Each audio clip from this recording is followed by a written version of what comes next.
전고체 전지에 대해서 상용화가 되어질 수 있는 현재 기술력들이 계속 개발이 되고 있습니다. 포스코 그룹 같은 경우에도 그룹사에서 원료철을 계속 잡아주고요. 그 계열사에서는 계속 그 영업을 해서 이제 수주를 받고, 코스모 신소재의 흐름을 보게 되면 에코프로, 에코프로비엠과는 다른 흐름입니다. 장기 투자 측면에서의 집단에서는 주식을 계속 수량 확보를 하고 있습니다.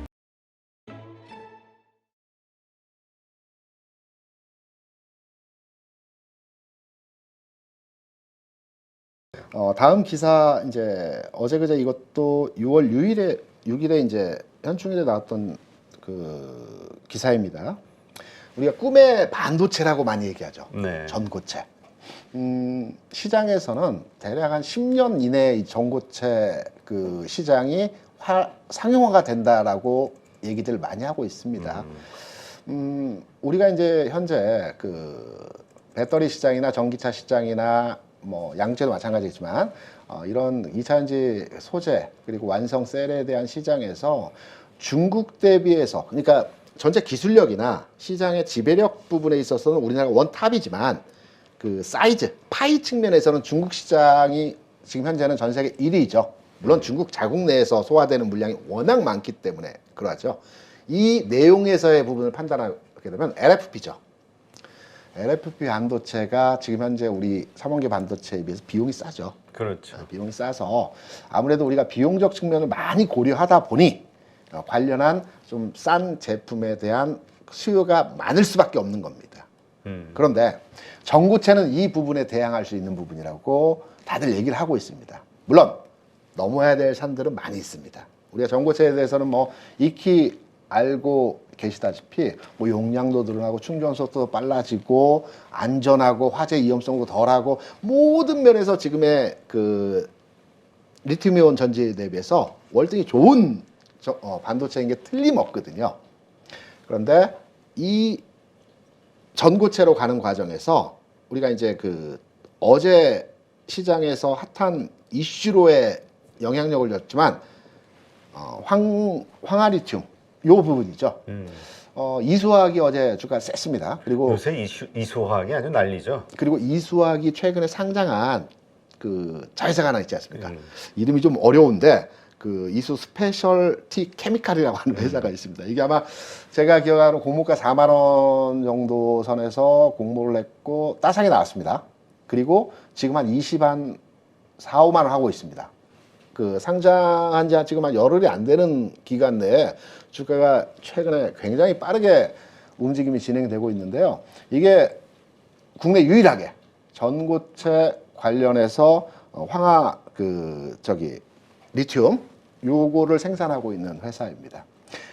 원가가 지금 현재 그 리튬 그 원가 대비해서 리튬 가격이 황화 리튬으로 전환하는데 한 6배에서 10배 정도 지금 더 소요가 된다라고 합니다. 이 부분만 해결되면 이 기사에서 보는 것과 같이 전고체 전지에 대해서 상용화가 되어질 수 있는 현재 기술력들이 연구팀들을 통해서 계속 개발이 되고 있습니다.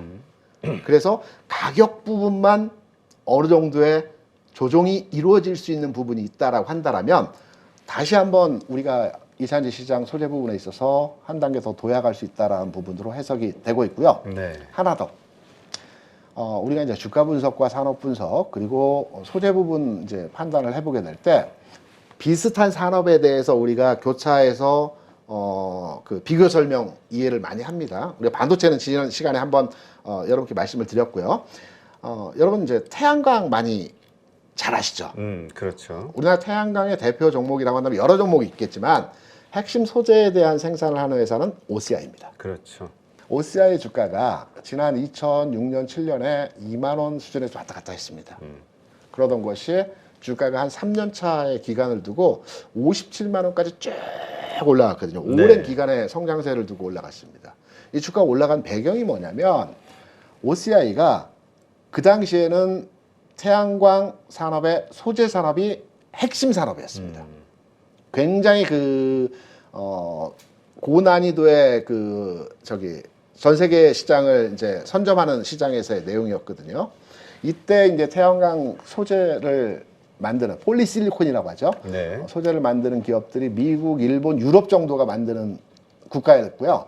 우리나라에서는 OCI가 2005년, 6년, 7년 이때 최초에 뛰어들어서 양산화를 했습니다.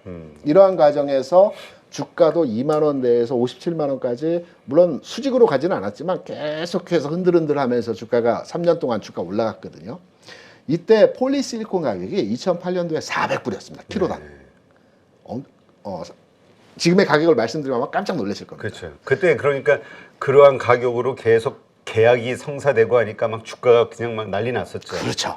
그런데 이 폴리실리콘 가격이 2019년도에 7불까지 떨어졌거든요. 네. 400불이었던 게. 왜 떨어졌냐면 기술이 어렵지 않습니다. 진입장벽이 낮은 데다가 중국이 또 그렇죠. 시장에 진입하면서 지금 제가 왜 이 말씀을 드리냐면 2차전지 산업에 대해서 지금은 리튬이온이다, 뭐 여러 가지 LFP다, 여러 가지 그 소재에 대한 부분들을 얘기하고 있지만 후발 기업들은 또 후발 국가들은 이 부분을 시간이 되면 어느 정도 따라올 겁니다. 이 부분이. 그리고 나서 우리는 더 빠르게, 그러니까 패스트 팔로워가 아닌 1등으로 가기 위해서는 남들보다 한 발 앞선 정책적인 전략이 필요하거든요. 이게 이제 전고체 산업이라고 판단을 하고 있고 이 부분이 이제 진행이 돼야 된다는 부분에서 이 기사는 우리가 이제 주요하게 판단하고 해석할 내용의 부분이다라는 내용으로 여러분께 소개를 해드립니다. 네.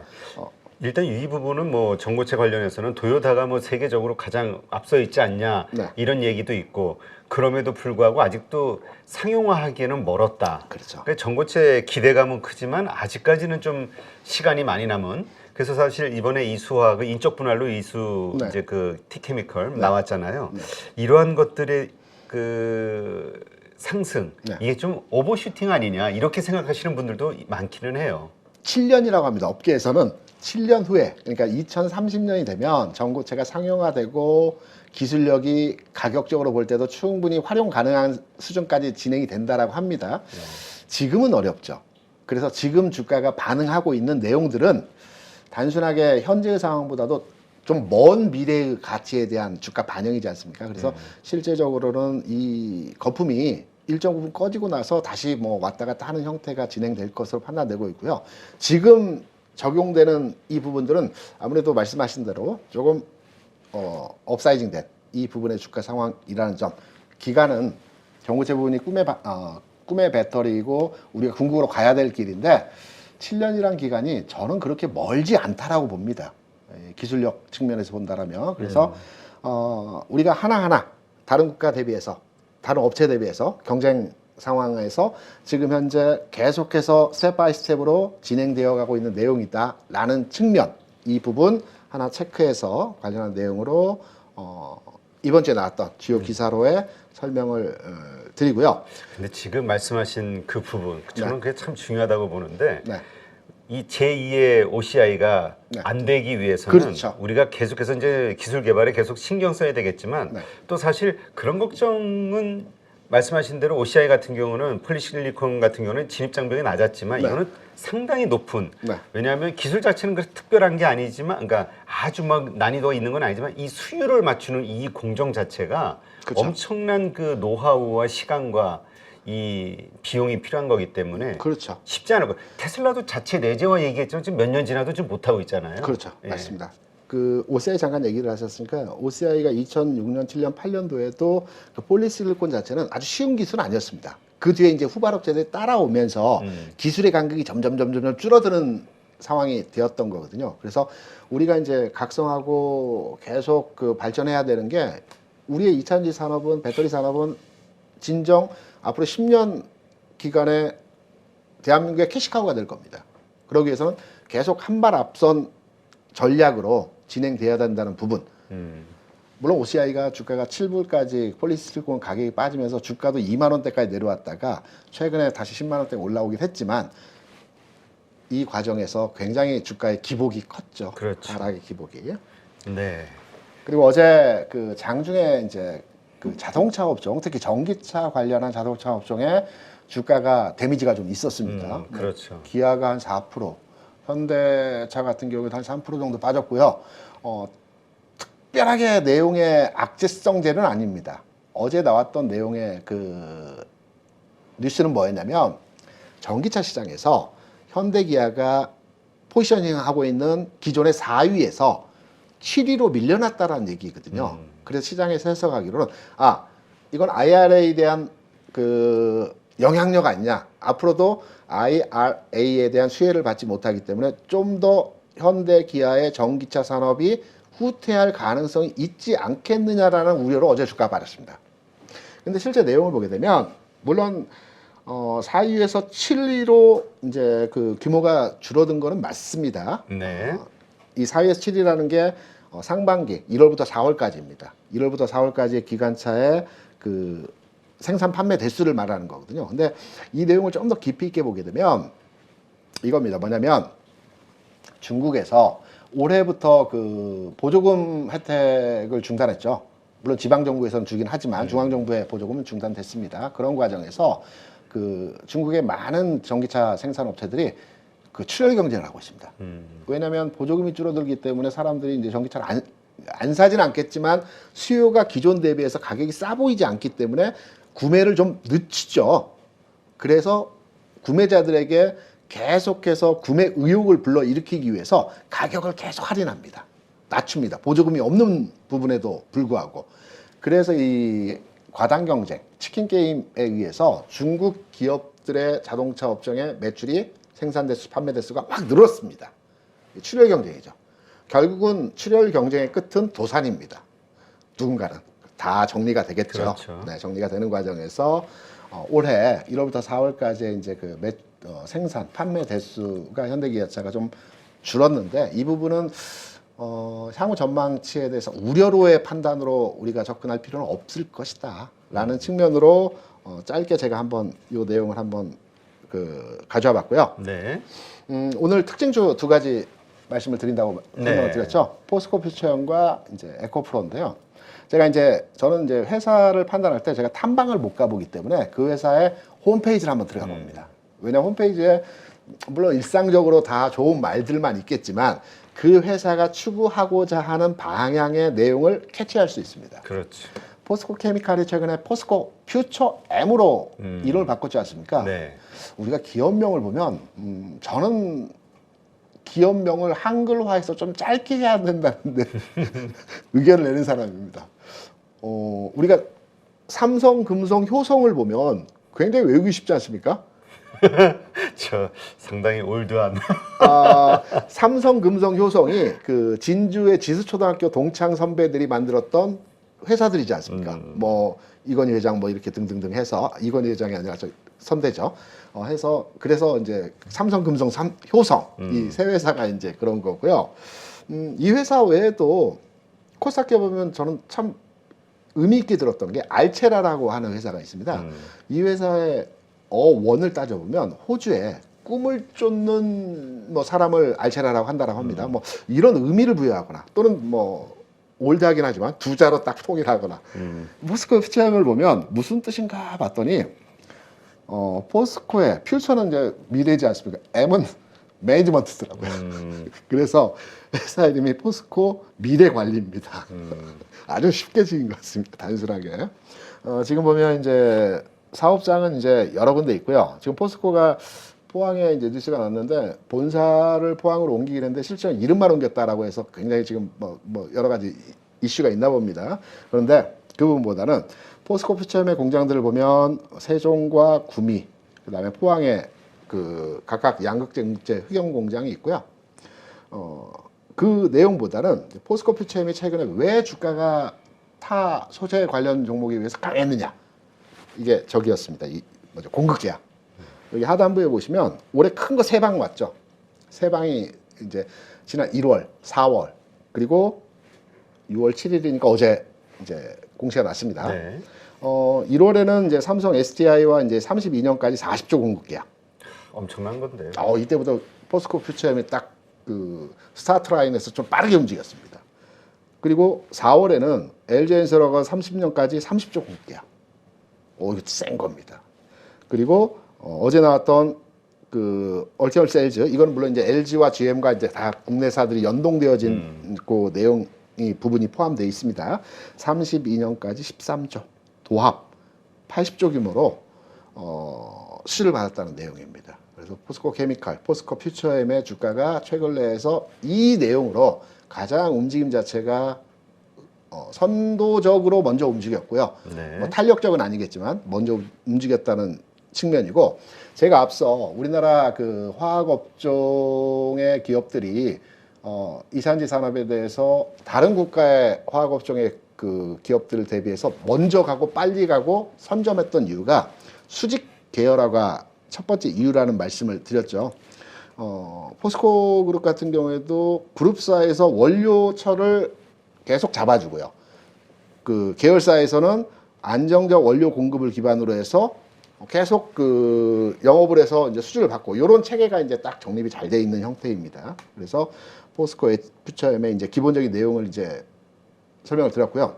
그럼 외국인 기관, 물론 이제 그 소재 관련주에서는 외국인 기관 비중보다는 개인의 비중이 좀 영향력을 좀 주는 내용에서의 흐름이지만, 외국인 기관은 그럼 최근에 어떻게 포스코 퓨처엠에 대해서 대응을 하고 있는지를 한번 그 매매 규모를 통해서, 동향을 통해서 한번 네. 살펴봤습니다.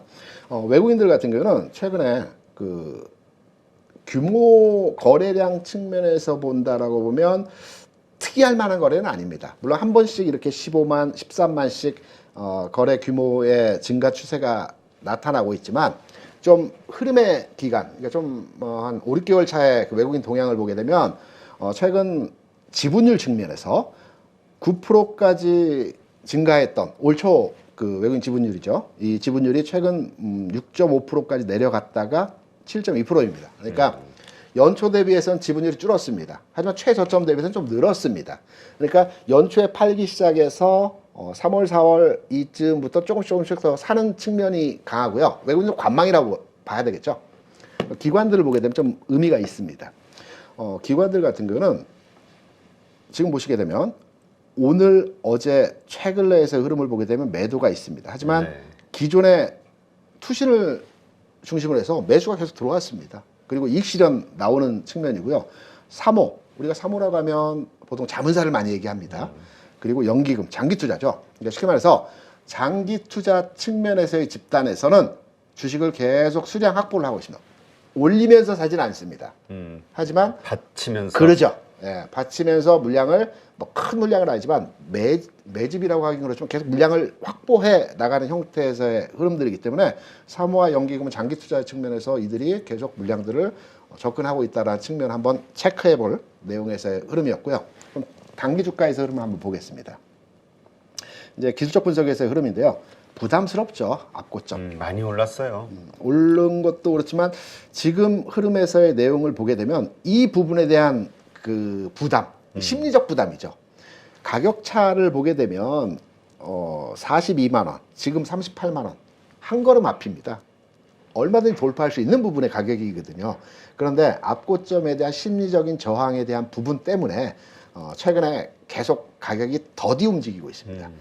좀 더 구체적으로 보면 거래량 부분인데, 뭐 매물에 대한 부분들도 있겠지만 이 부분에 대한 그 돌파가 확인되어야지만이 앞고점, 우리가 신고가라고 하는데 앞고점을 돌파하게 되면 좀 가벼워지겠지만 이 가격에 대한 부담으로 당분간의 영역에서는 이 고점 돌파 확인 이후에 주가 상황에 대한 부분을 판단하시는 것이 좋을 것 같다라는 측면으로 포스코 퓨처엠에 대한 내용을 이제 정리를 해봤고요. 네, 일단 네. 저게 2차 전지주들의 가장 흔한 패턴인 것 같아요. 왜냐면 지난번에 슈팅들이 세게 나왔기 때문에 지금 다시 좀 조정받고 올라가는 이 과정. 근데 이제 다들 걱정하는 게 그 앞에가 신고가 매매 영역이었기 때문에 매물대가 없었기 때문에 이렇게 좀 가볍게 올라갈 수 있었는데 이제 쌓여버린 거잖아요. 네네. 앞에 매물대가. 지금 어떤 모멘텀으로 그 두터운 매물대를 거래량으로 뚫으면서 그 이상 올라갈 수 있을까? 여기에 대해서 이제 다들 고민을 하는 거죠. 저는 기간이라고 보고 있습니다. 기간 조정. 이차전지 소재업종의 종목들이 비슷비슷하지만 다른 종목이 딱 한 종목 있습니다. 지금 보시면 제가 이후에 말씀을 드리려고 하는데 코스모 신소재입니다. 코스모 신소재의 종가를 제가 현재 확인하지 종가를 이제 판단해야 되겠지만 지금 에코프로 마찬가지고요. 그 다음에 코스모 신소재의 흐름을 보게 되면 포스코 퓨처엠, 에코프로, 에코프로비엠 과는 다른 흐름입니다. 코스모 신소재의 주가 모습을 보게 되면 왜 다를까? 코스모 신소재는 기관차로 고점을 찍었던 4월 6, 7, 8, 9 이때의 고점은 비슷합니다. 이 시점. 네. 그런데 대부분의 소재 관련주들은 이 가격의 큰 그 롤링 과정을 통해서 등락의 그 가격 조정을 받았죠. 반면에 코스모 신소재는 여러 가지 재료나 내용이 있긴 하지만 기간의 과정으로 이 과정에서의 그 기관차를 충족하는 형태에서의 모습이 진행이 됐습니다. 그리고 나서 마찬가지로 전고점 부근에 육박했다가 한 번 더 빠른 진행의 가격 흐름이 나타나면서 흐름이 이렇게 고점을 육박하는 가격의 진행이 나타나고 있죠. 그래서 대부분의 이차전지 업종의 흐름의 가격 구간에서의 모습들이 비슷비슷합니다. 네. 앞에 고점을 두고 지금 고점 탈환을 위해서 베이스 캠프 차원에서의 주가 모습에서의 상황을 보여주고 있는데요. 이 과정의 모습이 전형적인 그 정석적인 흐름이 나오기 위해서는 코스모 신소재 형태의 이 가격의 이 흐름이 나오게 되면 돌파에 대한 가능성도 한번 우리가 판단해 볼 수 있다라는 측면으로 해석이 되고 있고요. 미리 말씀을 드렸습니다. 네. 그 다음에 이제 에코프로죠. 네. 에코프로의 홈페이지를 싹 들어가 보니까 와, 이 회사는 주주에 대한 생각을 참 많이 하는 회사라고 생각을 했습니다. 왜냐하면 홈페이지에 딱 들어가면 해당 회사의 주가가 실시간으로 계속 업데이팅 되고 있습니다. 그리고 제가 특이하게 봤던 게 이 회사 방문 일정, 그러니까 제가 한번 들어가 봤거든요. 딱 들어가서 일정하고 이 회사 계열사 내에 대한 일정을 등록하게 되면 거기서 연락을 준다라고 합니다. 그래서 회사가 잘 운영되고 있는지, 진짜 내가 생각하고 있는 이차전지 배터리 이 산업에 대해 성장성을 가지고 있는지 이게 확인이 가능하다는 겁니다. 탐방을 쉽게 할 수 있게 해준다. 그렇죠. 기업 탐방. 개인도. 네. 그래서 이 회사는 주주 가치에 대한 부분이 굉장히 탁월하구나라고 생각을 했고요. 우리가 이제 주가 측면에서 보면 주주 가치 제고, 주주 환원 정책, 뭐 이런 정책들을 많이 얘기하는데 실질적으로 미국 회사들을 보게 되면 이제 특정지어서 애플을 이제 보게 되면 애플이 삼성전자의 4배, 많게는 5배 왔다 갔다 하는 규모와 이익률을 보여주고 있습니다. 네. 1년 단위로 해서 애플이 한 150조 원 정도를 영업이익으로 발생시킵니다. 그런데 올해도 발표했고 작년에도 발표했지만 지난해에는 100조, 올해는 120조. 그러니까 물론 이제 여기에 대한 찬반의 의견이 있습니다. 100조와 120조를 그 주식을 사서 소각을 하겠다라는 거죠. 이게 주주 환원 정책입니다. 네. 물론 여기에 대해서 여러 가지 의견이 있겠지만 이렇게 주주를 생각하는 기업들은 주가가 거기에 대해서 화답을 합니다. 애플이 뭐 산업적 측면에서는 여러 가지 얘기가 있겠지만 신고가를 엊그제 돌파했거든요. 역대 가격을 엊그제 돌파했다가 오늘 새벽에는 조금 흔들림이 나오긴 했지만 네. 주가 상황은 굉장히 좋습니다. 어느새 그 신고가 돌파했거든. 이렇게 주주를 생각하고 주주 환원에 대해서 많이 고민하는 회사들은 결국은 주가가 올라가게 돼 있습니다. 그래서 저는 홈페이지에 또는 이런 내용들을 봤을 때 이런 부분에 대해서 체크를 하고 판단을 하는 내용으로 이제 그 에코프로에 대해서는 실제로 해당 회사의 실시간 업데이팅 되는 주가가 나온다라는 것에서 참 괜찮다라고 판단을 했고요. 여러 가지 내용들에 대해서도 여러분들 함께 참고하시면 좋을 것 같고요. 네. 그럼 기관 외국인 동향을 한번 판단해 보겠습니다. 에코프로의 이제 그 외국인 동향에 있어서는 특이할 만한 내용은 최근 상황에서 나타나지 않았고요. 다만 이 부분 한번 우리가 체크하고 넘어갈 부분입니다. 외국인 투자자들이 지난 2월에 14% 지분율이었습니다. 지금은 보시는 바와 같이 4.5%입니다. 그러면 2월 대비해서 굉장히 주식을 많이 팔았다는 얘기죠. 그렇죠. 최근에까지 계속해서 매도를 했다는 겁니다. 14%에서 4.5%, 무려 10%나 주식을 팔았다는 얘기입니다. 제로까지는 가지 않습니다. 통상적으로. 그러면 외국인 투자자 입장에서도 지금 현재 더 나올 물량은 없고 뭐 살 수도 있고 관망할 수도 있고, 그래서 외국인의 그 영향력은 이제 굉장히 작아졌다라는 측면으로 해석이 되고요. 앞서 말씀드렸던 포스코 퓨처엠 같은 경우는 사모와 연기금이 주식을 최근 내에서 매수를 하는 반면에 투신은 최근까지 샀다가 단기적으로 최근 이익실을 하고 있는 형태에서의 모습을 보여줬다고 말씀을 드렸죠. 네. 에코프로는 투신과 사모와 연기금 전체적으로 주식을 사고 있습니다. 뭐 시장 영향력은 크지는 않습니다. 수량 자체 측면에서. 하지만 이러한 기관 투자자들이 해당 종목에 대해서 현재 주식을 사고 있다는 측면이 한번 이 매매 동향 측면에서 눈여겨볼 만한 내용에서의 흐름이고요. 앞서 말씀드렸던 포스코 케미칼의 주가 흐름과 에코프로의 주가 흐름은 뭐 지금 위치한 지점에 약간의 차가 있지만 비슷한 형태입니다. 지난 고점 놔두고 주가가 한번 하락을 했고 다시 그렇죠. 재상승의 과정. 정고점을 뚫을 것이냐에 대한 그렇죠. 돌파 여부. 네, 돌파 여부인데 제가 선도 종목으로 미리 가고 있는 종목에 대한 주가 흐름으로 판단할 때 코스모 신소재가 아주 정석적인 흐름에서의 모습을 보여주고 있다. 고점을 돌파하기 전에 한번 흐름에서의 그 속임수 과정에서의 그 숨고르기 과정 지난 이후에 움직임이 나타난다면 이 흐름에서 고점 돌파의 가능성을 우리가 한번 판단해 볼 수 있을 것이다. 여기에 거래량도 한 번 더 체크하고 이러한 내용들로 주가를 판단하시고 우리가 모니터링 하신다면 내 주식에 대해서 좀 더 길게 가지고 갈 수 있는 내용으로 이해하시고 적용하실 수 있을 겁니다. 요 내용으로 오늘은 시장에 나온 이슈들, 특히 이사지가 이번 주 후반부에 좀 움직였기 때문에 이제 레포트와 뉴스들이 막 쏟아질 겁니다. 네. 그러면 아마 주말 사이에 또 좀 많이 그렇죠. 나오겠죠. 다음 시간에는 좀 더 깊이 있고 좀 더 많은 데이터를 활용해서 전문적으로 조사 분석을 하는 친구들은 어떤 관점에서 배터리 업종에 대해서 판단을 하고 있는지 그 부분을 여러분께 읽어드리고 해석해드리는 내용으로 다시 한번 다음 주에 여러분께 설명을 드리도록 하겠습니다. 네. 일단 또 많은 분들이 네. 그 안타까운 현실이긴 합니다만 네. 어쨌든 증권사의 리포트 가운데서 좀 부정적인 데이터들 2차 전지와 관련된 이 부분은 네. 조금 그 신뢰를 안 하는 경향이 커졌다라는 거 감안하시고 그렇죠. 네. 네.